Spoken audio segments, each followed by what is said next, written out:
চাঁপাইনবাবগঞ্জের শিবগঞ্জে সুদ কারবারি প্রতিষ্ঠান বসুন্ধরা এনজিওর মালিকের মিথ্যা মামলার প্রতিবাদে সংবাদ সম্মেলন করেছেন ভুক্তভোগীর পরিবার। সোমবার সকালে উপজেলার শাহবাজপুর ইউনিয়নের কাগমারি গ্রামে এই সংবাদ সম্মেলন ও মানববন্ধন করেন এনজিওর গ্রাহকরা। সংবাদ সম্মেলনে লিখিত বক্তব্য দেন মামলার আসামি। শাহবাজপুর ইউনিয়নের ৬ নং ওয়ার্ড সদস্য গাজলুর রহমান বলেন, গত ৮ মে এনজিওর মালিক আবু তাহেরকে তাদের গ্রাহকগণ আটকে রাখে কাগমারি গ্রামের ওবায়দুলের উঠানে।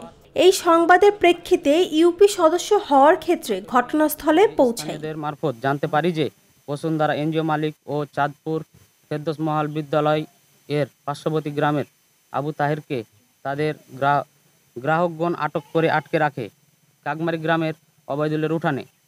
এই সংবাদের প্রেক্ষিতে আমি একজন ইউপি সদস্য হওয়ার ক্ষেত্রে ঘটনাস্থলে পৌঁছাই। ঘটনাটি শান্তিপূর্ণ পরিবেশে ফিরিয়ে আনতে ৪ নং ওয়ার্ড সদস্য মোহাম্মদ তোজাম্মেল হককে মুঠোফোনে জানাই।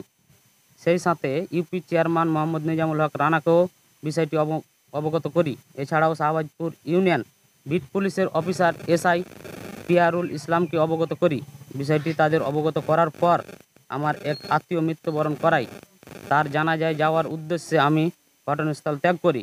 এরপর ঘটনাস্থলে কি হয়েছে আমার তা জানা নাই।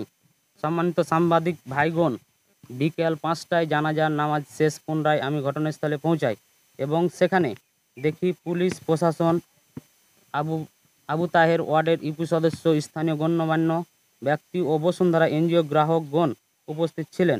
এছাড়াও ৫ নম্বর ওয়ার্ডের সাবেক সংসদ সদস্য জুলফিকার আলী উপস্থিত ছিলেন। সকলে বসে আলোচনা সাপেক্ষে সমাধানের লক্ষ্যে আগামী ২৪শে মে একটি দিন ধার্য করা হয় এবং সেই সিদ্ধান্ত একটি লিপিবদ্ধ করা রয়েছে। কিন্তু দুঃখের বিষয় হলো সত্য আবু তাহের লোক সমাজে বসে সিদ্ধান্তপত্রে সই করে সত্ত্বেও তিনি শিবগঞ্জ থানায় গিয়ে একটি মামলা দায়ের করেন। এই মামলায় আমি মোহাম্মদ গাজলুর রহমানকে আসামি করা হয়েছে। সেই সাথে আসামি করা হয়েছে আরও কয়েকজন যা এনজিওতে তাদের অর্থ রয়েছে। অন্য আসামিরা হলো কাগমারি গ্রামের আব্দুর রশিদের দুই ছেলে সাহাদাত হোসেন ও শামীম রেজা। বসুন্ধরা এনজিওর মালিক আবু তাহের বলেন, গত ৮ মে ঘটে যাওয়া ঘটনাটি সত্য। গাজলুর রহমানের নেতৃত্বে আমাকে মারধর করেছে, তাই আমি মামলা করেছি। এ ব্যাপারে এসআই পিয়ারুল ইসলাম জানান, আমি গাজলুর রহমানকে কোনো ধরনের হয়রানি করিনি। মামলার জন্য এজাহার দেওয়া হয়েছে, তদন্ত চলছে।